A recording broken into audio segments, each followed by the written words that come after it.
Hola, ¿qué tal, hermanos? Un saludo en Cristo Jesús. Vamos a continuar hoy con el sexto sello del libro del Apocalipsis y vamos a ver la segunda parte. Recordemos que nos quedamos en la primera parte donde se habla del aviso. El video pasado dimos la explicación acerca de este evento que está profetizado sobre todo por Sor Faustina Kowalska y que obviamente el libro de San Juan también en el libro del Apocalipsis nos lo relata. Ahora vamos a ver los 144,000. ¿Quiénes son los 144,000? Vamos a dar la interpretación bíblica y digo, sobre todo para que quede claro, porque más adelante vamos a tocar un poquito más el tema de estos 144,000 personajes que aparecen aquí en la Biblia. Y pues bueno, simplemente para que me dejes también tu opinión, tu comentario, me gustaría que me dijeras tú qué opinas acerca de lo que se está compartiendo a través de estos videos. Bien. Y dice así, Apocalipsis capítulo 7, esta es la segunda parte, se titula Los 144,000 de Israel y la muchedumbre de las otras naciones. Después de esto vi 4 ángeles de pie en las 4 esquinas de la tierra, que sujetaban a los 4 vientos de la tierra para que no soplaran sobre la tierra, ni sobre el mar, ni sobre los árboles. Luego vi a otro ángel que subía desde el oriente y llevaba el sello del Dios vivo. Gritó con voz poderosa a los 4 ángeles, autorizados para causar daño a la tierra y al mar. No hagan daño a la tierra, ni al mar, ni a los árboles, hasta que marquemos con el sello la frente de los servidores de nuestro Dios. Bien, vamos a ir deteniéndonos un poquito, porque desde aquí hay algo que necesito compartirles. Si ustedes se dan cuenta, estos sellos vienen a traer, digamos, destrucción a lo que es la naturaleza. Está hablando aquí de que va a haber caos, digamos, caos en la naturaleza, en el mar, en la tierra, en los árboles. Y viene algo muy importante. Aquí el Señor habla del sello del Dios vivo. Luego vi otro ángel que subía desde el oriente y llevaba el sello del Dios vivo. Vamos a ver qué es el sello del Dios vivo. Dice adelante, no hagan daño a la tierra ni a los árboles hasta que marquemos con el sello la frente de los servidores de nuestro Dios. Entonces aquí vemos que el sello del Dios vivo va a ser una marca en la frente. Esta marca en la frente que va a ser solamente para los servidores de nuestro Dios. Entonces, ya desde aquí vemos que sí va a haber una marca, va a haber un sello, y más adelante vamos a ver de qué sello se trata. ¿Cuál es la marca que este ángel va a poner a los servidores de Dios? ¿Y quiénes son? Y dice, entonces oí el número de los marcados con el sello, 144,000 de todas las tribus de los hijos de Israel. Entonces aquí ya vemos que nos está dando un número. Muchos dicen que este número es simbólico, muchos dicen que no, que es un número tal cual, ¿no? Que especifica algo. Vamos ahorita nosotros a dar nuestro punto de vista también, hermanos, para que ustedes, como dice San Pablo, se queden con lo bueno. Y luego dice, entonces oí el número de los marcados en el sello, 144,000 de todas las tribus de los hijos de Israel. De la tribu de Judá 12,000 marcados, de la tribu de Rubén 12,000 marcados, de la tribu de Gad 12,000 marcados, de la tribu de Aser 12,000 marcados, de la tribu de Neftalí 12,000 marcados, de la tribu de Manasés 12,000 marcados, de la tribu de Simeón 12,000 marcados, de la tribu de Leví 12,000 marcados, de la tribu de Isaacar 12,000 marcados, de la tribu de Zabulón 12,000 marcados, de la tribu de José 12,000 marcados, de la tribu de Benjamín 12,000 marcados. Después de esto vi un gentío inmenso, imposible de contar, de toda nación y raza. Bueno, entonces hasta aquí. Si ustedes se dan cuenta, yo por qué digo que no es un número simbólico. ¿Por qué no es simbólico? Porque es un número tal cual que nuestro Señor quiere marcar, quiere, digamos, dejarlo. Así como los da un número para los apóstoles, que dice son 12 los apóstoles, bueno, hubo un número ahí. Así como cuando Dios creó en la tierra y todo lo que hay en ella y dijo que eran 7 días, dio un número específico, 7. Entonces, si se dan cuenta, sí hay cosas que no son simbólicas, que son tal cual. Y aquí, ¿por qué les digo que no son simbólicas?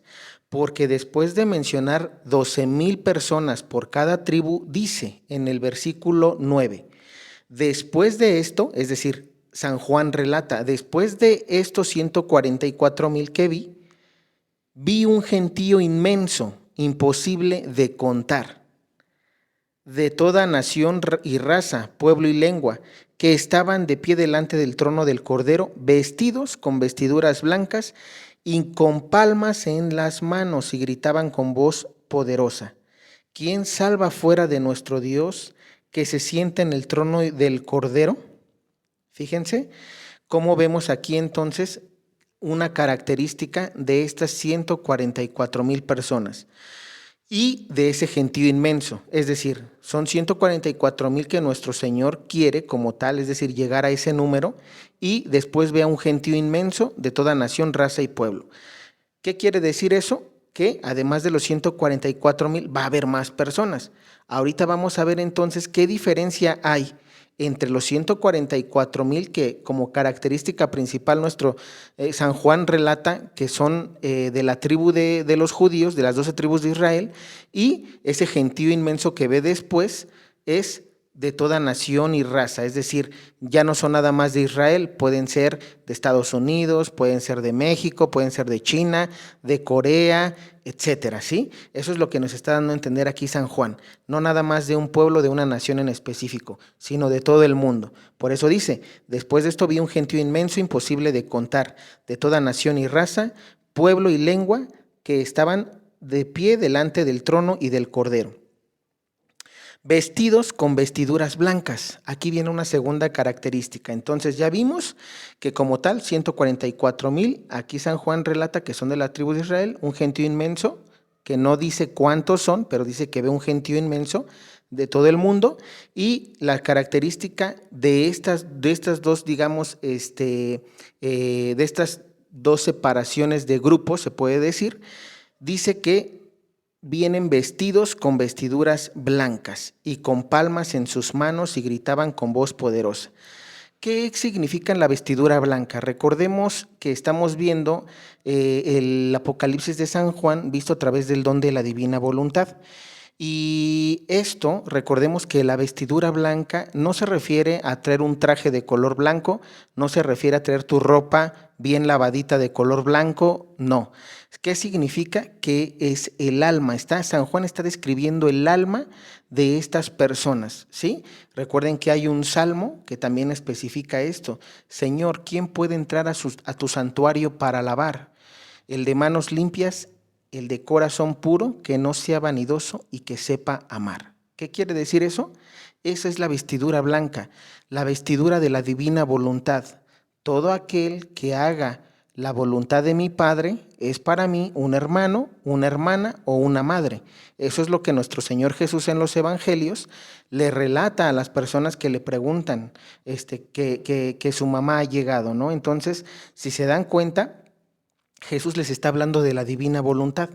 Todo aquel que haga la voluntad de mi Padre, ese para mí es un hermano, una hermana, una madre. Entonces, todas aquellas personas que hagan la voluntad del Padre, que hagan la voluntad de nuestro Señor Jesús, recordemos que es uno y trino, del Espíritu Santo, ¿qué es lo que va a pasar? Esos son los que van a estar con estas vestiduras blancas, con el alma limpia, un corazón puro. ¿Por qué quiere nuestro Señor un corazón puro? Recordemos que ahorita en estos tiempos lo que el Señor busca es purificar nuestro corazón, nuestra alma. ¿Eso cómo se logra? Viviendo divina voluntad como primer punto. Ahora, suena fácil decir, bueno, yo hago la voluntad de Dios, pero no es que no es fácil, es que realmente hay que, para hacer la voluntad de Dios, conocer y leer primero toda la Biblia y luego practicarla. Si no practicamos, aunque leamos, pues no estamos haciendo realmente la voluntad de Dios. Además de que tenemos que leer los libros del cielo. Son mensajes proféticos aprobados por la iglesia también, que mencionan que tenemos que cumplir la voluntad de Dios. y es que los escritos de Luisa Picarreta en Divina Voluntad lo que buscan es que nosotros vivamos como nuestro Señor Jesús vivió aquí en la tierra. ¿Cómo vivió Jesús aquí en la tierra? Cumpliendo la voluntad del Padre, no pecando, viviendo bajo los 10 mandamientos de la iglesia. Ahora muchos me dirán, oye, pero es que solamente eso lo pudo cumplir Dios porque fue Dios. Nosotros no podemos cumplir eso. ¿Por qué? Porque somos humanos, porque nuestra voluntad nos gana y entonces empezamos a poner excusas. Eso es lo que nuestro Señor Jesús no quiere. Ahorita vamos a ver que sí se puede. Si nuestro Señor aquí está anunciando que va a haber este grupo de personas y que van a tener vestiduras blancas, es porque sí hubo personas que pudieron cumplir la voluntad del Padre, y no está hablando de un cierto número. Si bien es cierto que habla de 144,000, pero después en el versículo 9 dice, después de esto vi un gentío inmenso de toda raza y de toda nación, es decir, de todo el mundo va a haber gente que cree en Jesucristo y que haga lo que imite a nuestro Señor Jesucristo, además de los 144,000. Ahora vamos a especificar por qué quiénes son esos 144,000. ¿Por qué algunos dicen que son de la tribu de Israel y por qué en lo personal un servidor no está de acuerdo del todo con eso? Ahorita vamos a dar capítulos y versículos. Una tercera característica es vestidos con vestiduras blancas y con palmas en sus manos. Las palmas en las manos, un artículo del Papa Benedicto XVI menciona que todos aquellos digamos que las palmas mencionan o representan el triunfo de la iglesia. Recordemos cómo recibieron a nuestro Señor Jesucristo cuando entró a Jerusalén. ¿Cómo lo recibieron? Con palmas de victoria, de triunfo, ¿sí? Entonces, estas personas también triunfaron sobre la muerte porque resucitaron. Vamos a ver más adelante que ellos vienen de la gran persecución. Y luego dice, ¿quién salva fuera de nuestro Dios que se siente en el trono del Cordero? Todos los ángeles estaban de pie alrededor del trono, de los ancianos y de los 4 seres vivientes. Se postraron ante el trono, rostro en tierra, y adoraron a Dios, diciendo, amén, alabanza y gloria, sabiduría, acción de gracias, honor, poder y fuerza a nuestro Dios, por los siglos de los siglos, amén. Uno de los ancianos tomó la palabra y me dijo, estos que están vestidos con vestiduras blancas, ¿quiénes son y de dónde vienen? Yo contesté, Señor, tú lo sabes. El anciano me replicó, estos son los que vienen de la gran persecución. Han lavado y blanqueado sus vestiduras con la sangre del Cordero, por eso están ante el trono de Dios y le sirven día y noche en su templo. Fíjense, aquí empieza a describir este anciano quiénes son estos 144,000. Dice, y repito, son los que vienen de la gran persecución. Recuerden que el quinto sello, este es el sexto, el quinto sello habla de la persecución que va a venir a la iglesia, a todo el que cree en Cristo. ¿Sí? Va a venir una persecución. ¿Por qué? Porque hacia Jesucristo lo persiguieron, a los seguidores de Jesucristo también los tienen que perseguir. ¿Por qué? Porque decimos ser a imagen y semejanza de Él. Y luego dice, han lavado y blanqueado sus vestiduras con la sangre del Cordero. Es decir, han logrado blanquear su alma. ¿Cómo es esto? Estas personas tienen una característica principal, que han logrado vivir en la divina voluntad. Recordemos que precisamente para estos tiempos, nosotros lo que estamos buscando es que la gente, seas sacerdote, seas religiosa, seas laico, ¿sí? un feligrés, lo que se busca es que vivamos divina voluntad. ¿Para qué? Podamos ser de estas personas que van a blanquear sus vestiduras, blanqueemos nuestra alma. Y rápidamente voy a especificar algunos puntos o algunos tips de cómo poder blanquear y llegar a este don. Recordemos que lo principal es leer los libros de Luisa Picarreta también, junto con la Biblia, para que podamos podamos tener el discernimiento de cómo tener que ir cumpliendo la voluntad de Dios. Por ejemplo, todos aquellos que no han hecho una confesión de vida no pueden blanquear su alma. ¿Por qué? Porque a veces hay pecados ocultos, pecados que por pena o por vergüenza no quieres confesar ante el sacerdote, que probablemente fueron de pequeño o que probablemente simplemente por vergüenza o por desconocimiento no los has confesado.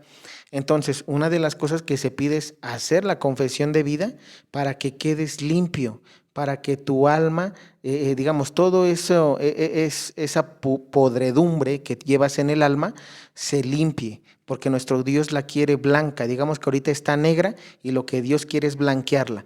¿Cómo? A través de una buena confesión. De allí no nada más es eso, obviamente es hacer obras de caridad, hacerlas con amor como lo hizo Jesús, ir a misa, comulgar, de preferencia si se puede diario, qué mejor, confesarse de vez en cuando para que eso poquito que puede ir manchando tu alma lo puedas ir limpiando, ayunar, hacer oración, estar en adoración en el Santísimo, porque aquí si tú te das cuenta, estos que habla aquí la Biblia de los 144,000 y todos los que blanquearon sus vestiduras, ese gentío inmenso, aquí él dice, el anciano dice que ellos están, escuchen, dice, por eso están ante el trono de Dios y le sirven día y noche en su templo. Si te das cuenta, es otra característica de ellos, día y noche le sirven a Dios. ¿Qué quiere decir eso? Que aquí en vida, estas personas antes de llegar, de ser perseguidos y de morir mártires, de morir en la persecución, estuvieron sirviendo todo el tiempo, es decir, día y noche, no, no es que no durmieran, lo quiero aclarar. No es que estas personas que describe aquí el Apocalipsis no duerman, porque podemos ser, acuérdate que el libro del Apocalipsis es profecía a futuro, podemos ser tú y yo, podemos ser ese tipo de personas que aquí describe San Juan, pero ¿qué es lo que dice? ¿Cómo podemos identificar ese tipo de personas que están sirviéndole a Dios día y noche? No que no duerman, sino que su prioridad en la vida sea servirle a Dios. ¿Cómo? Evangelizando a las almas, teniendo un servicio en la iglesia, de lo que sea, seas adorador, tengas el coro, estés en la liturgia, estés de sacristán, como sacerdotes o religiosas, estés haciendo lo que Dios te encomendó, sobre todo ellos, porque ellos son los principales de quienes nuestro Señor Jesús se agarra para llevar almas al cielo. Y nosotros como laicos obviamente podemos estar incluidos, sí, si tenemos un buen servicio a Dios. Por eso aquí dice el anciano, dice, esos son los que vienen de la gran persecución, que han blanqueado sus vestiduras con la sangre del Cordero, por eso están en el trono de Dios y le sirven día y noche en el templo. Al que está centrado en el trono, extenderá su tienda sobre ellos. Hablamos aquí también de otra característica, la adoración. Muchas personas a veces no quieren estar en la adoración en los sagrarios, en el Santísimo, cuando hay capillas de adoración. Precisamente, si tú no puedes estar 5 minutos, ni 10 minutos, ni una hora, ¿qué quiere decir eso? Que no puedes ser de los que aquí identifica San Juan. ¿Por qué? Porque no le estás sirviendo a Dios, no estás, se puede decir que hasta cierto punto, enamorado de Dios. Ama a Dios sobre todas las cosas y a tu prójimo como a ti mismo. Si te das cuenta, en este mandamiento está encerrada la divina voluntad. ¿Por qué razón? Porque si tú amas a Dios sobre todas las cosas, cumples con el primer mandamiento, que es amarás a Dios sobre todas las cosas y no tener ídolos. Cumples con el segundo mandamiento, que es no jurar en el nombre de Dios en vano. Cumples con el tercer mandamiento, que es santificarás las fiestas. Si tú amas a tu prójimo como a ti mismo, cumples el cuarto mandamiento, que es honrarás a tu padre y a tu madre, porque si los amas, los tienes que honrar. No matarás. Si tú amas a tu prójimo como a ti mismo, no hagas lo que no te gustaría que te hicieran. Si no te gustaría que te maten, no mates a tu enemigo, a tu prójimo, inclusive al que no necesita ser, digamos, enemigo. A veces dentro de la propia familia, se puede decir, o seres queridos, hay quienes buscan tu mal, tu ruina. Entonces, si tú amas a tu prójimo como a ti mismo, no lo matas y cumples con el quinto mandamiento. Si tú amas a tu prójimo como a ti mismo, cumples con el mandamiento de no cometerás actos impuros. ¿Por qué? Porque amas a tu prójimo como a ti mismo y entonces no le vas a hacer daño, ¿sí? Si tú amas a tu prójimo como a ti mismo, no vas a robar, no vas a mentir, ¿sí? Cumples con el séptimo y el octavo mandamiento. Si tú amas a tu prójimo como a ti mismo, no vas a tener pensamientos impuros, malos deseos, envidias, rencores, malas palabras a tu prójimo, a tu semejante, aunque te hagan lo que te hagan. Si tú amas a tu prójimo como a ti mismo, no vas a desear los bienes ajenos ni la mujer de tu prójimo, porque lo amas, porque repito, no hagas lo que no te gustaría que te hicieran.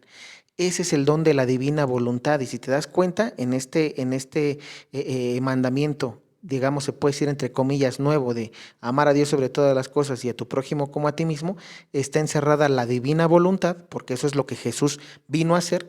Y repito, aunque suene fácil, no es fácil, lo quiero aclarar. Por eso se dice que estas personas blanquearon sus vestiduras, lograron vivir bajo los mandamientos que nuestro Señor desde el Antiguo Testamento, en el Éxodo, nuestro Padre Yahvé da, y nuestro Señor Jesús viene a reafirmar y algunos a reformar, porque nosotros ya no santificamos el sábado, santificamos el domingo, ya no celebramos el Shabbat. ¿Me explico? Bueno, de otra manera con la resurrección de nuestro Señor Jesucristo, ¿sí? Porque ya nosotros como tal, no es que no estemos contentos de la liberación de la esclavitud de Egipto, del pueblo de Israel, sino que ahora tenemos una liberación más grande, porque esa fue una liberación terrenal, digamos, en la carne. Ahora nuestro Señor Jesucristo viene a liberarnos del pecado, de lo espiritual, ¿sí? Por esa razón es que nosotros vamos a misa los domingos, por ejemplo. Entonces, quiero que vaya quedando claro esto. Nosotros, o las personas más bien que vayan a lograr vivir la divina voluntad aquí en la tierra, van a ser estas personas. Algunos dirán, oye, pero qué miedo, yo no quiero vivir entonces divina voluntad si eso me va a llevar al martirio, a la persecución. Pero te voy a decir algo, recuerden que la persecución va a ser una gracia. Yo ya hice un video hace, me parece que fueron 2 videos atrás donde hablé de la persecución, te invito a verlo. Rápidamente, no vas a sentir dolor porque Dios va a regalar una gracia. El martirio no va a doler, no vayas a pensar que, ay, es que voy a ofrecer mi vida y voy a sentir dolor a la hora de que me estén martirizando los enemigos de Dios. No, porque Dios lo ha prometido. No vas a sentir dolor, vas a quedar insensibilizado. Obviamente tienes que tener una fe fuerte porque ya vimos lo que le pasó a los apóstoles que dijeron que iban a seguir al Señor hasta la muerte y cuando vieron la persecución, pues echaron a correr. Entonces, son cosas que tenemos que explicar para que la gente también vea eso. Además de que recordemos algo, parte de ser cristiano es llegar a la pasión, vivir la pasión de nuestro Señor. ¿Por qué no tenerle miedo a la muerte? Por una razón, porque si creemos en Jesús, yo creo en Jesús y creo en la resurrección. Y si creo en la resurrección, la muerte no va a tener algún efecto sobre mí. ¿Por qué? Porque es pasajera. Y lo que sí va a dar Dios como regalo a todos aquellos mártires que vengan de la gran persecución, y aquí lo dice San Juan, van a resucitar. Porque San Juan aquí los está viendo con palmas y que están adorando y alabando a Dios. Por eso lo tenía que leer y se los tengo que compartir para que lo sepan.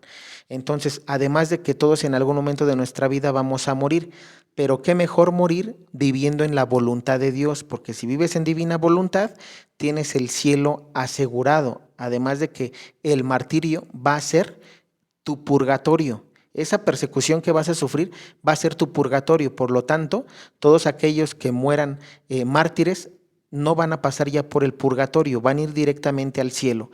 Los que no mueran mártires, los que no mueran viviendo en la voluntad de Dios, como repito, muchas personas hoy mueren y mueren cada día personas por edad, por enfermedad o por lo que sea, y muchas de ellas no mueren mártires, no mueren viviendo divina voluntad.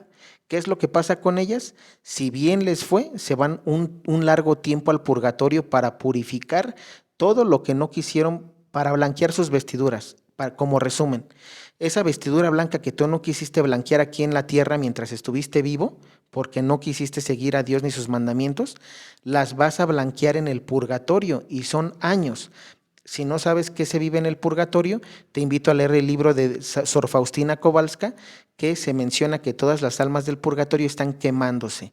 Hay un fuego que las está purificando y que las almas del purgatorio sufren porque no pueden hacer, no es como que puedan tomarse un vasito de agua o traer o meterse o darse un baño para darse un refrigerio. No.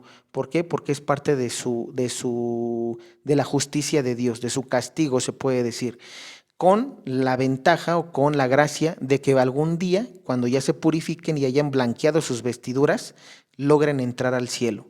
Si te va mal, vas a entrar al infierno. ¿Por qué? Porque eso dependerá de Dios. Si nunca hiciste algo en tu vida para poder alcanzar la misericordia de Dios, Dios tiene preparado también el infierno para los que no hagan su voluntad. Y eso no lo digo yo, lo dice la Biblia. No todo el que diga Señor, Señor, entrará al reino de los cielos. ¿Sí? ¿Qué le dice Jesús a algunos de los que le preguntaban? Señor, pero es que yo expulsaba demonios en tu nombre. Señor, pero es que yo hacía obras de caridad en tu nombre. Y Jesús les contesta, en verdad te digo, no te conozco. Entonces, ¿por qué? Porque Dios va a tomar la intención en el corazón con la que hiciste la obra. Por ejemplo, algunos me dirán, oye, ¿y cómo es eso? Por ejemplo, si hubo personas que hacían liberación, un caso, ¿no? Hablando de sacerdotes, que se dediquen a liberar demonios. ¿Qué es lo que pasa si los sacerdotes, con qué intención iban, por ejemplo, a liberar a un endemoniado? Probablemente llegó una persona y le dijo, oiga padre, mire, es que si viene y libera a esa persona, no sé, le vamos a dar una casa o un penthouse. Y si yo como sacerdote dije, bueno, sí voy porque me van a dar eso, entonces mi intención no fue la de el amor, porque Jesús liberó a los endemoniados porque amaba a la criatura, no porque le iban a recompensar con algo. Es un ejemplo, como por ejemplo en el caso de sacerdotes, en el caso de los laicos, vamos a dar un ejemplo. Si yo soy un feligrés que hago obras de caridad, pero ¿con qué intención? Por ejemplo, yo predicaba a la gente, pero cuando iba a predicar, iba porque me pagaban o me daban un sueldo. Entonces, ¿cuál fue la intención que había en mi corazón? La que me pagaran, la de enriquecerme, no la de predicar por amor. Entonces, es un ejemplo que estoy dando para que se entienda esa parte de la Biblia donde dice, no todo el que diga Señor, Señor, entrará al reino de los cielos. No porque estés en la iglesia, no porque estés en el coro, no porque seas sacristán, no porque tengas algún grupo dentro de la iglesia y sirvas, no por ir a misa diario, no por eso vas a entrar al cielo. Eso es lo que quiero que se entienda. No por eso vas a ser de estos que habla San Pablo, no por eso vas a blanquear tus vestiduras, porque Dios va a contar la intención que había en tu corazón a la hora de hacer cada acto. Eso es divina voluntad. Por eso la divina voluntad consiste en que todo acto que nosotros hagamos, Dios lo va a contar. ¿Cómo hiciste ese acto? ¿Lo hiciste por amor o lo hiciste por conveniencia? ¿Lo hiciste por algún interés? Eso es lo que nos debe de preocupar. Por eso repetimos, eso tenemos que leer divina voluntad, porque en un video yo no te voy a transmitir qué es lo que tienes que hacer. Mucha gente dice, yo hago la voluntad de Dios. No, nada más es decirlo, porque para decirlo es fácil, pero para hacerlo, como repito, primero hay que leer Biblia, hay que leer los libros del cielo y una vez que leímos la información, practicarla. Si no, no sirve de nada. Bien, y luego dice, por eso están ante el trono de Dios y le sirven día y noche en su templo. El que está sentado en el trono extenderá sus tiendas sobre ellos y ya no sufrirán más hambre ni sed, ni se verán agobiados por el sol ni por el viento abrasador alguno, porque el Cordero está junto al trono, porque el Cordero que está junto al trono será su pastor y los guiará a los manantiales de las aguas de la vida, y Dios enjugará las lágrimas de sus ojos. Y aquí como por último, para terminar esta parte de la explicación, recordemos que todos aquellos que sean perseguidos, pues obviamente fácil no va a ser, ellos sufrirán, es decir, va a haber sufrimiento. Recordemos que a nuestro Señor Jesús lo calumniaban, le decían endemoniado, no le creían, hablaban mal de él. Entonces, lo mismo, a eso se refiere aquí San Juan cuando dice: Dios enjugará las lágrimas de sus ojos, porque estas personas pues obviamente sufrirán, se puede decir que tendrán sufrimientos aquí en la tierra, porque seguir a Jesús no es fácil. Todos aquellos que estamos en el servicio lo sabemos, ¿sí? Que siempre va a haber quienes hablen mal de nosotros, aunque estemos haciendo bien las cosas, la gente siempre va a hablar mal de ti, ¿sí? Y eso en tu propia casa, con los vecinos, con los amigos, en el trabajo, en la escuela, donde sea se da eso. La gente siempre va a hablar mal de ti, hagas bien o hagas mal. Entonces, esto lo vivió nuestro Señor Jesús, obviamente que fue el primero de todos, que Él fue santo aquí en la tierra y aún siendo santo y siendo Dios, le escupieron, lo golpearon, lo mataron, lo calumniaron, le decían endemoniado, le decían hijo del carpintero, es decir, una falta de respeto porque además era Dios. Entonces, no por ser, es decir, si tú te dedicas a la carpintería y te dicen carpintero, pues no es que sea malo eso, me refiero a que Dios era Dios y al decirle carpintero era una burla hacia él porque era Dios. Entonces, tener solamente en cuenta eso. Ahora sí, ya que dimos la explicación de esta parte, vamos a ver entonces por qué mencionamos, ya quedó claro entonces cómo van a blanquearse las vestiduras, ¿ok? Para eso, repito, te invito a leer los libros del cielo, ¿sí? A hacer una buena confesión de vida y de ahí obviamente a hacer lo que nuestro Señor Jesús enseña en los evangelios. Pero viene algo muy interesante aquí, hermanos. Primero, vamos a ver quiénes son esos 144,000. ¿Cómo lo vamos a ver? En el Apocalipsis capítulo 14 vamos a darnos cuenta de algo. Es un complemento a este capítulo 7. ¿Por qué razón? Escuchemos. Los 144,000 en el monte Sión. Tuve otra visión. El Cordero estaba de pie sobre el monte Sión y lo rodeaban 144,000 personas que llevaban escrito en la frente el nombre del Cordero y el nombre de su Padre. Fíjense qué interesante es eso y qué bueno que me acordé porque no quería que se me pasara. Dice que aquí describe San Juan nuevamente a estos 144,000 y aquí habíamos visto que estaba el sello del Dios vivo y que ese sello del Dios vivo iba a ser una marca en la frente para estos 144,000 y demás gente que ve San Juan, ¿sí? Ahora aquí estamos dándonos cuenta cómo describe el sello. ¿Qué es ese sello? Dice, lo rodeaban, dice 144,000 personas que llevaban escrito en la frente el nombre del Cordero y el nombre de su Padre, es decir, el de Dios.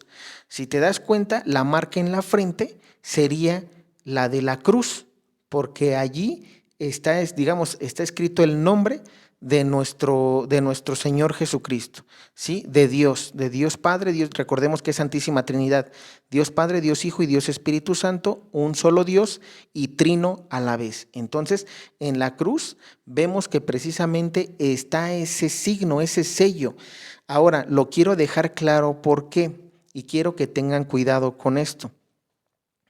Hay personas que en estos últimos tiempos que hablan de temas proféticos, profecías, unas que te venden el sello del Dios vivo y te dan una tarjetita o te dan sí, vaya, te dan algo como, me ha tocado más ver eso, como tarjetas o estampas y que ahí dice sello del Dios vivo. Y te dicen que tienes que tener ese sello para que tú seas uno de los 144,000 o de este gentío inmenso que ve aquí San Juan. Déjenme decirles algo, eso es mentira. Hay unos que inclusive están vendiendo ese sello. Me tocó como experiencia y testimonio con un sacerdote que me decía, oye Eddie, nos estaban vendiendo el sello en 50 pesos. Imagínate, o sea, hasta lo usan de lucro. Quiero que quede claro, el sello del Dios vivo, ese sello que va a ser en la frente, va a ser el de la divina voluntad. El sello en la frente va a ser el sello de la divina voluntad, es decir, Todo, por eso repito, esto es espiritual, no se trata de una tarjetita, no se trata de una estampa, no se trata de que, te voy a poner un plumón y te voy a poner en la cruz en la frente una cruz. No, se trata de que lo que dice nuestro Señor Jesucristo, todo aquel que haga la voluntad de mi Padre es para mí un hermano, una hermana o una madre. Es decir, por tus actos, por tus acciones, es como el ángel va a marcar a los servidores de Dios. Te voy a dar un ejemplo. En el Antiguo Testamento, cuando venía el ángel exterminador, la 10ª plaga de las 10 plagas de Egipto, ¿qué fue lo que pasó con el ángel exterminador? Todas aquellas casas donde estaba cubierta con sangre del cordero, ¿sí? ¿Qué fue lo que pasó? Esa era la marca para que el ángel exterminador no hiciera daño a esos hogares. Actualmente, la marca o el sello del Dios vivo de la que habla el Apocalipsis capítulo 7 y capítulo 14 es la marca de la divina voluntad. Todo aquel que haga la divina voluntad va a ser marcado en la frente. Muchos dirán, oye, ¿y cómo voy a saber que yo estoy marcado en la frente o no?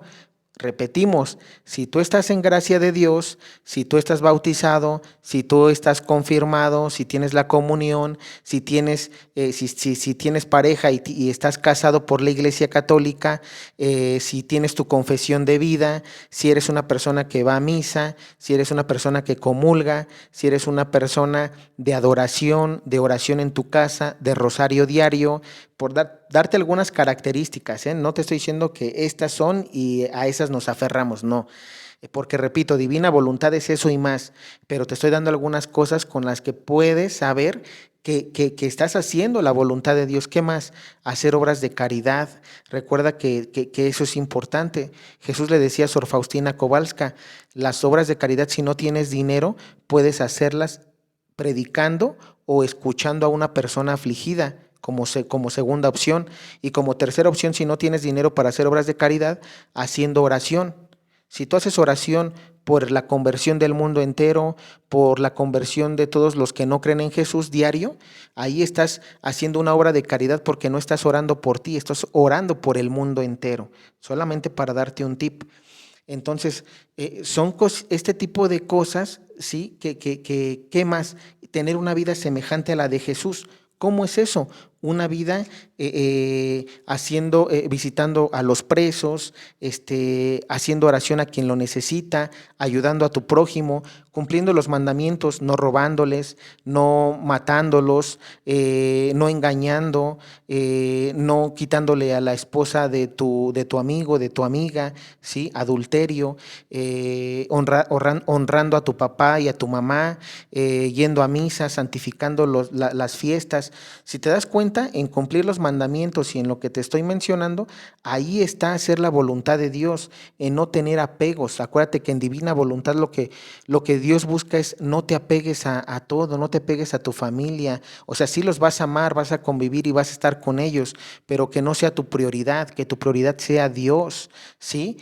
Obviamente si eres papá y mamá, pues obviamente tienes que cumplir con tus obligaciones, pero si eres papá o mamá, que seas un padre que va a misa los domingos, que probablemente toda la semana te toque trabajar, pero que estés con tus hijos, que mantengas a la familia, que le seas fiel a tu esposa. Si eres una mujer, que cumplas con los quehaceres de tu hogar, que veas por tus hijos, que los cuides, que los lleves a la escuela, que los eduques, que los catequices en casa para que no se pierdan.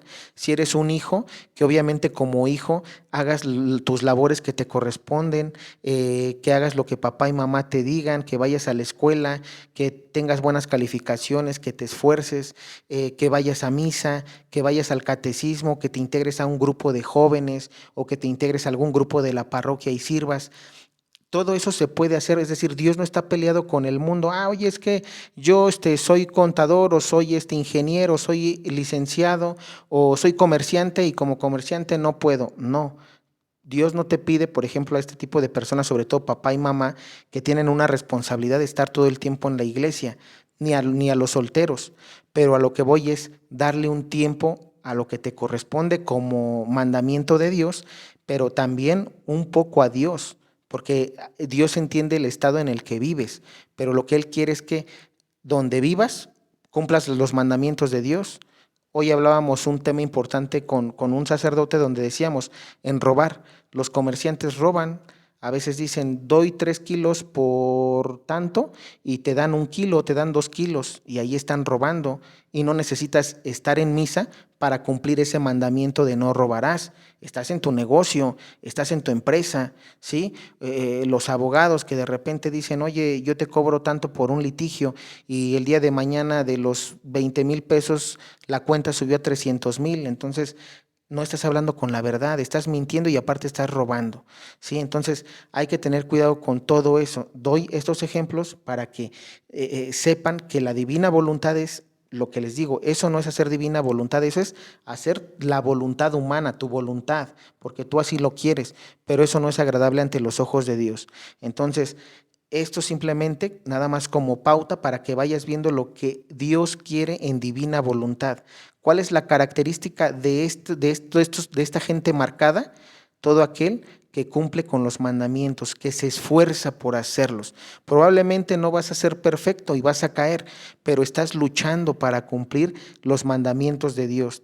Cada que caes, vas ante un sacerdote y te confiesas, y estás en oración, estás en ayuno, para que Dios te dé la gracia de decir, Señor, hoy no quiero robar, Señor, hoy no quiero mentir, Señor, hoy no quiero cometer actos impuros, Señor, hoy quiero no jurar tu nombre en vano, etcétera. Es decir, pero eso se logra a través de todo lo que la iglesia va enseñando, oración, ayuno, misas.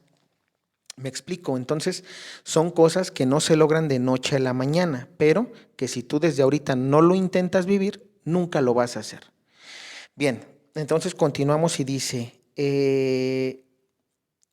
un ruido retumbaba en el cielo, parecido al estruendo de las olas o el fragor del trueno. Era como un coro de cantores que se acompañan tocando sus arpas.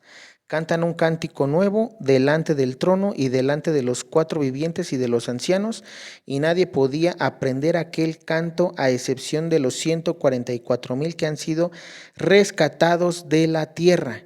Estos son los que no se mancharon con mujeres, son vírgenes. Aquí me quiero detener y hasta aquí quiero dejar esta parte.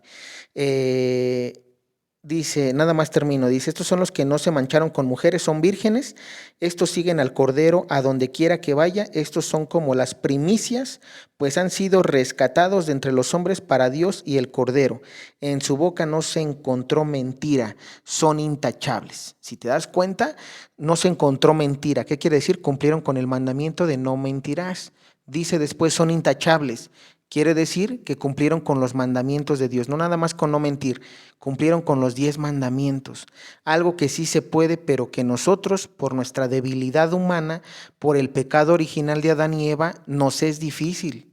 Y más, sobre todo si tenemos malos hábitos o si nuestros papás nunca nos enseñaron, eran católicos de etiqueta, ¿no? Porque pues yo soy católico, mi abuelito era católico y yo también soy católico, pero nunca practicante. Entonces, ese es el detalle. Estas personas son practicantes porque cuando Jesús las juzgó, no las encontró intachables. ¿Se puede lograr eso? Sí. Nuestro Señor Jesucristo cumplió los mandamientos. Muchos dicen, oye, pero es que Él era Dios, por eso pudo. Bueno, y luego tenemos a la Virgen María y dicen, la Virgen María también nunca pecó. Y ella dicen, oye, pero es que la Virgen María tuvo una gracia y Dios siempre la estuvo cuidando. Ella nació sin pecado original, por eso pudo. Excusas. Entonces Jesús manda a Luisa Picarreta. El libro del cielo, que es una revelación de los 1800 aproximadamente, nuestro Señor Jesús a Luisa Picarreta, que era un ser humano como tú y como yo, que nació bajo el pecado original, Jesús le enseña a vivir a Luisa Picarreta la divina voluntad, o sea, a no pecar, ¿sí? Aunque ella nació bajo el pecado original como tú y como yo. ¿Qué quiere decir eso? Que sí se puede, pero que nosotros por desconocimiento no lo hemos logrado o porque no hemos querido, que sobre todo es eso. Y para mí son las dos cosas, desconocimiento y no querer, porque como tenemos apegos al mundo, pues obviamente cuando yo empiezo a conocer de los mandamientos de Dios, pues se me hace difícil, ¿no? Entonces, solamente para dejar eso claro. Entonces, como resumen, el sello del Dios vivo no es una estampita, no es un tatuaje, no es algo que vas a palpar con tus manos, ni que vas a ver. No es como que, ay, miren a Eddie se le ve una cruz en la frente, o miren a este sacerdote tiene una cruz en la frente, es de los 144,000. No, así no se va a distinguir, porque además aquí San Juan relata que el ángel es el que va a marcarlos, es decir, va a ser una marca espiritual. ¿Cómo va a ser eso que solamente Dios la va a poder ver? ¿Para qué? Para que no les hagan daño cuando vengan las catástrofes, ¿sí? Que ellos en algún momento van a dar su vida, sí, pero es en el tiempo de Dios. Aquí hablábamos en el Apocalipsis 7 que van a venir desastres naturales a la tierra, al mar, ¿sí? Y en general a la tierra. ¿Qué es lo que va a pasar con los 144,000? Van a ser protegidos. ¿Por qué? Porque Dios va a dar un tiempo para que sean mártires. Es decir, no es como que van a ser mártires hoy y ya no. Todos recordemos que en la vida tenemos un tiempo, ¿sí? Dios puede decir, bueno, Eddie va a vivir 40 o 50 años, Juan Pérez va a vivir 70 años, el sacerdote, no sé, Alfredo va a vivir 20 años nada más o 30 años. Es decir, Dios tiene un tiempo para cada uno de nosotros y si tú estás practicando la divina voluntad, pues obviamente vas a ser uno de los marcados. Repito, ese sello va a ser espiritual, no va a ser algo físico. Y por último, hay una característica muy importante de los 144,000. Y aquí San Juan dice lo siguiente. Estos son los que no se mancharon con mujeres, son vírgenes. Fíjense, esa es la característica para que nosotros sepamos de quién está hablando aquí San Juan. Recordemos algo. Las 12 tribus de Israel, para los que no sepan, vamos a dar un poquito de historia. En el Antiguo Testamento, los sacerdotes solamente eran los de la tribu de Leví, ¿sí? Eran sacerdotes, algunos de ellos con mujeres que tenían esposa, algunos no. ¿Qué es lo que pasa aquí? Que aquí Dios da una característica, que no se mancharon con mujeres que eran vírgenes. Entonces, vamos a dejar algo claro. Si esos 144,000 son de varias tribus de Israel, ¿qué quiere decir eso? Que no nada más eran, se puede decir que sacerdotes, eran de la tribu de Leví y de las demás tribus. Ahora, las demás tribus no eran sacerdotes.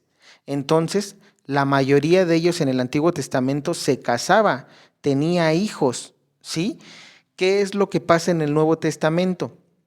Cuando Dios viene a hacer un cambio en el sacerdocio. Para los que no sepan de dónde viene ese cambio, vamos a leer, porque repetimos, esto es muy importante de saber que el sacerdocio, ¿sí? Dios lo vino a reformar y dice lo siguiente, Hebreos capítulo 7. Se sabe que Melquisedec, rey de Salem, sacerdote del Dios Altísimo, salió al encuentro de Abraham cuando volvía de derrotar a los reyes. Bendijo a Abraham y Abraham le dio la 10ª parte de todo el botín. El nombre Melquisedec significa rey de justicia y además era rey de Salem, o sea, rey de paz. No se menciona ni su padre ni su madre. Aparece sin antepasados. Tampoco se encuentra al principio ni al fin de la vida. Aquí tienen pues la figura del Hijo de Dios, el sacerdote que permanece para siempre. Si vemos aquí, se está relatando el sacerdocio de Melquisedec que aparece en el Antiguo Testamento con Abraham, y se dice que este sacerdocio es el que es para siempre. Continuamos. Imagínense quién puede ser este hombre al que nuestros antepasados a Abraham entregó la 10ª parte del botín. Solamente los sacerdotes de la tribu de Leví están facultados por la ley para cobrar el diezmo de manos del pueblo, es decir, de sus hermanos y de la misma raza de Abraham. Y aquí Melquisedec, que no tiene nada que ver con los hijos de Leví, cobra de Abraham el diezmo y después bendice a Abraham, el hombre de las promesas de Dios, pero no cabe duda que corresponde al superior bendecir al inferior. En el primer caso, los hijos de Leví que cobran el diezmo son hombres que mueren. En cambio, Melquisedec es presentado como el que vive. Además, por así decirlo, cuando Abraham paga el diezmo, lo paga con la familia de Leví, pues de alguna manera Leví estaba en el abuelo Abraham cuando Melquisedec le vino al encuentro. Así pues, el sacerdocio de los levitas, que es el fundamento de la iglesia de Israel, no es capaz de llevar al pueblo a la religión perfecta. Fíjense cómo aquí San Pablo habla a los hebreos y les menciona que el sacerdocio de la tribu de Leví dice que, fíjense, dice, así pues el sacerdocio de los levitas, que es el fundamento de la legislación de Israel, vemos cómo Israel tenía sacerdotes, sí, que eran de la tribu de Leví nada más, pero vemos que dice después aquí Pablo, no es capaz de llevar al pueblo a la religión perfecta. Ese sacerdocio del Antiguo Testamento del pueblo de Israel no fue capaz de llevar a la religión perfecta. Es decir, con nuestro Señor Jesucristo se viene a instaurar un nuevo sacerdocio y ese es el que viene a darle plenitud y viene a instaurar la religión perfecta. Continuamos y dice, de lo contrario, ¿qué necesidad habría de otro sacerdocio, no a semejanza de Aarón, sino a semejanza de Melquisedec? Y si hay un cambio en el sacerdocio, necesariamente la ley también ha de cambiar. Si nos dimos cuenta, esto también se cumplió. Hubo un cambio en el sacerdocio. Ya no son, nosotros en la Iglesia Católica no tenemos sacerdotes de la tribu de Leví, que quede claro eso. Tenemos el sacerdocio que fue instaurado por nuestro Señor Jesucristo a semejanza de Melquisedec con los 12 apóstoles, ¿sí? Y dice aquí algo muy interesante. Y si hay un cambio en el sacerdocio, necesariamente la ley también ha de cambiar. Si te das cuenta y revisas, por eso es que muchos, inclusive protestantes, hermanos separados y los judíos, no creen en los mandamientos de la Iglesia Católica porque ellos se basan en lo que dice el Éxodo, capítulo 20, donde se habla de santificar el sábado, por ejemplo. 3 de los mandamientos que están en el Éxodo capítulo 20, nuestro Señor Jesucristo viene aquí a reformarlos en el Nuevo Testamento y de eso ya haremos un video posterior.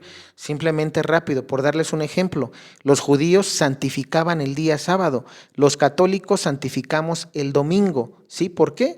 Porque es el día en que nuestro Señor Jesús resucitó y en el que además San Pablo en el Nuevo Testamento junto con los apóstoles se juntaban para celebrar la Santa Misa. Entonces, solamente para dejarles claro eso por alguien que probablemente no sabe. Entonces, por eso aquí dice San Pablo, de lo contrario, ¿qué necesidad habría de otro sacerdocio no a semejanza de Aarón?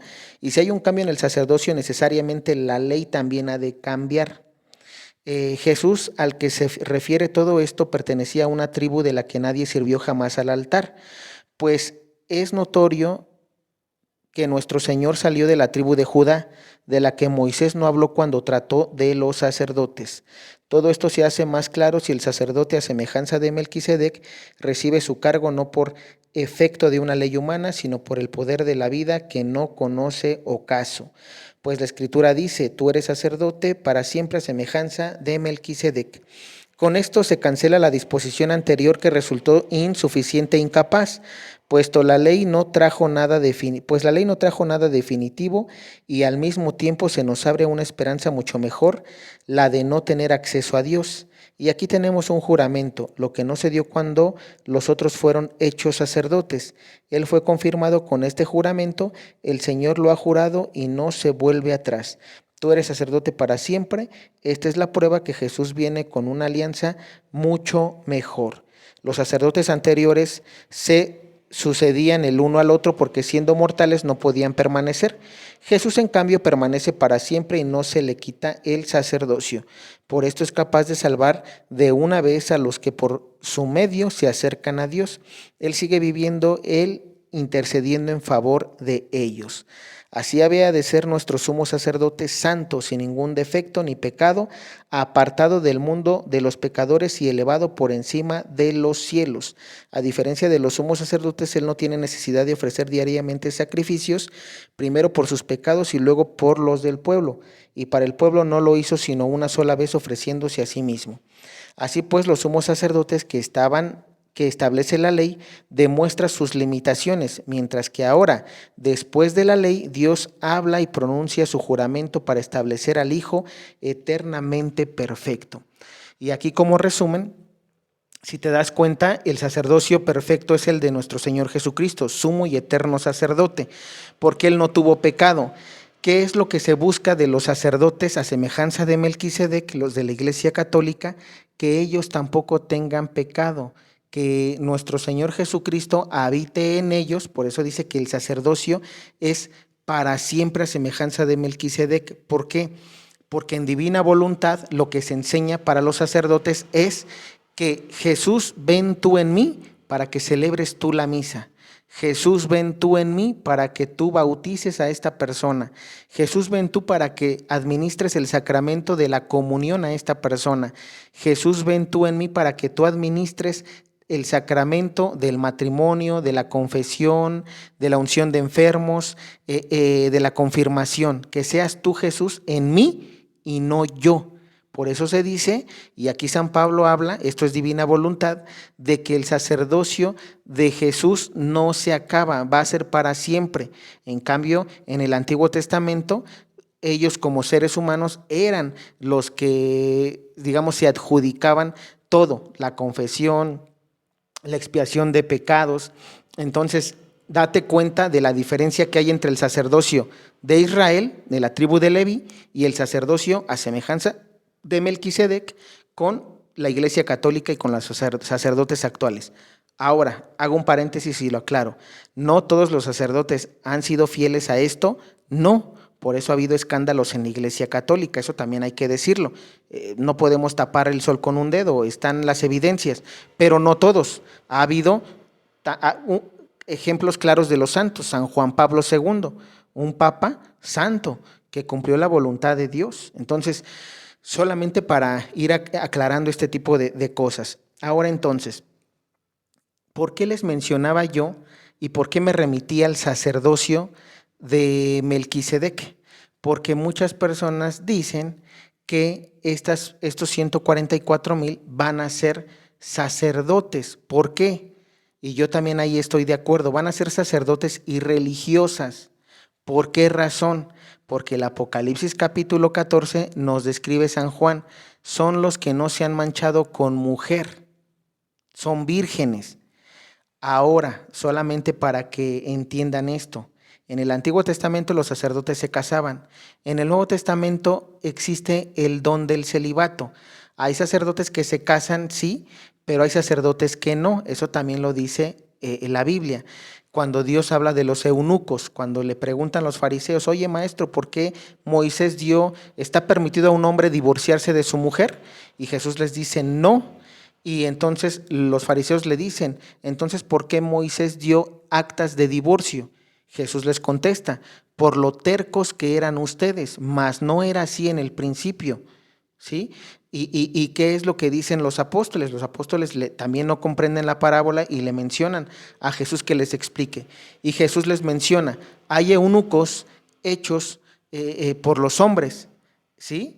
Hay eunucos que nacieron, que nacieron, digamos, hay hombres que nacieron eunucos, es decir, con algún defecto, que no pudieron tener, digamos que su aparato reproductor de hombre no sirve para tener hijos, ¿sí? Los hechos eunucos por los hombres son anteriormente y en el Antiguo Testamento, los reyes que querían cuidar a sus mujeres ponían a guardianes, ¿sí? Digamos guaruras, y esos guaruras tenían que ser, digamos, castrados, ¿sí? Les tenían que cortar su parte reproductora para que no pudieran tener relaciones con esas mujeres, y así el rey se asegurara de que no iba a haber infidelidad por parte de las mujeres.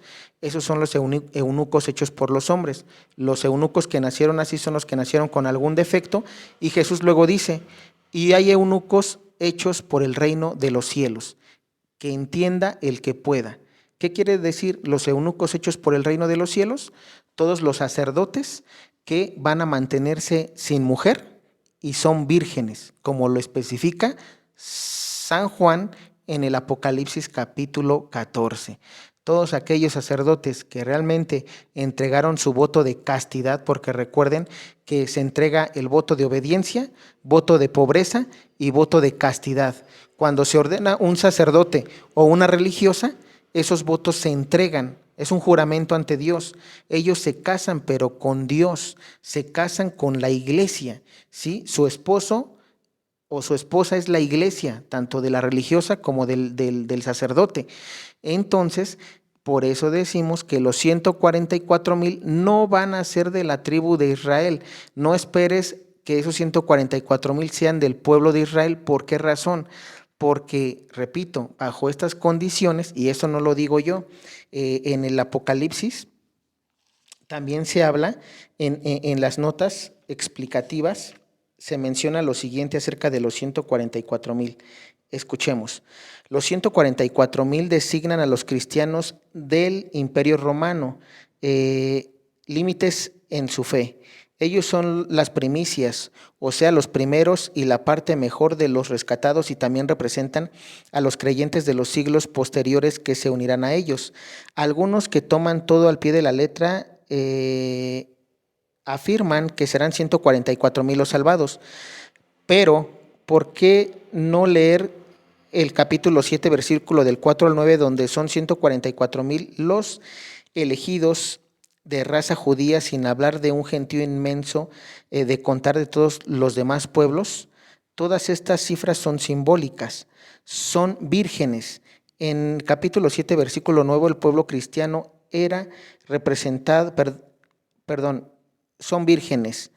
El pueblo cristiano era representado por mártires. Aquí se habla de vírgenes y la palabra tiene dos sentidos, lo mismo que adulterar en otros lugares, pero una parte no se sometieron al culto de la bestia, por otra fueron liberados de la tiranía del sexo. Si te das cuenta, la nota explicativa aquí también se dice que fueron liberados del sexo, es decir, como tal se está hablando de que son vírgenes, que no se mancharon con mujer. Entonces, los judíos de las 12 tribus de Israel, ellos se casaban, ellos sí estaban manchados como mujer, con alguna mujer. Entonces, por esa razón es que considero, y en mi opinión personal, que no pueden ser de las 12 tribus de Israel. Además, ¿por qué? Por esta razón. Porque, repito, aún los sacerdotes de la tribu de Leví se casaban. Actualmente el sacerdocio, aunque algunos sacerdotes en la Iglesia Católica se casan, aquí, por ejemplo, en Occidente está el don del celibato.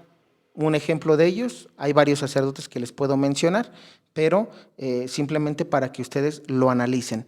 Entonces, por esa razón es que para mí son sacerdotes y religiosas que entregaron su voto de castidad, y ellos son los 144,000. Ahora, una razón más, y con eso terminamos esta explicación, es Gálatas capítulo 3, versículos del 26 al 29. Escuchemos lo que dice Gálatas capítulo 3 del 26 al 29. Ustedes están en Cristo Jesús y todos son hijos de Dios, gracias a la fe. Todos se han revestido de Cristo, pues todos fueron entregados a Cristo por el bautismo. Ya no hay diferencia entre judío y griego, entre esclavo y hombre libre. No se hace diferencia entre hombre y mujer, pues todos ustedes son uno solo en Cristo Jesús, y si ustedes son de Cristo, también son descendencia de Abraham y herederos de la promesa. Es decir, entonces aquí ya no importa si eres judío o eres griego, es decir, por eso se habla en la Biblia de los 144,000 que vio un gentío inmenso, es decir, todo aquel bautizado que cree en Jesucristo como Mesías es de los 144,000 o de ese gentío inmenso. Ahora, como resumen, esos 144,000, en la opinión, por lo que ya les mencioné con citas bíblicas, y como lo dice San Juan, son vírgenes y no se mancharon con mujer, se puede decir que hasta con hombre, son religiosas de la Iglesia Católica, sacerdotes de la Iglesia Católica, si son obispos, si son presbíteros o si son diáconos, porque entran dentro del orden sacerdotal, que no se mancharon con mujeres, que son vírgenes y que aparte tienen una característica más, que tienen el sello del Dios vivo en la frente, o sea, que cumplen con la voluntad de Dios. Si viven divina voluntad y son religiosos o son sacerdotes, esos serán de los 144,000. Y ese gentío inmenso que vio San Juan, ¿sí? Pueden ser judíos, pueden ser griegos, pueden ser chinos, pueden ser de Estados Unidos, pueden ser mexicanos, pueden ser argentinos, pueden ser chilenos, etcétera, porque San Juan ahí dice, y vi un gentío inmenso de toda nación, raza y lengua.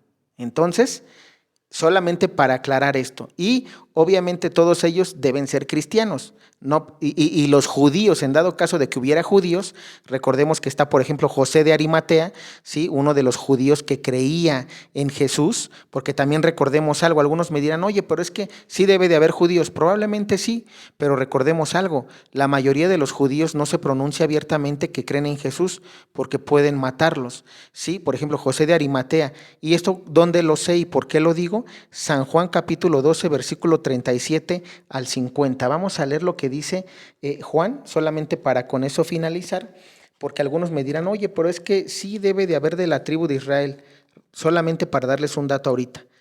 Ellos recuerden que la mayoría de los judíos no creen en Jesús, por eso lo crucificaron y lo mataron. Entonces, no puede haber como tal, y como tal ahorita no hay judíos que se pronuncien abiertamente y digan, yo creo que Jesús es Mesías. No los hay, y los que hay probablemente están, pero no se pronuncian tal cual por el miedo a que puedan ser asesinados, ¿no? Entonces vamos a leer lo que dice, y eso ¿cómo lo sé? Eso lo dice la propia Biblia.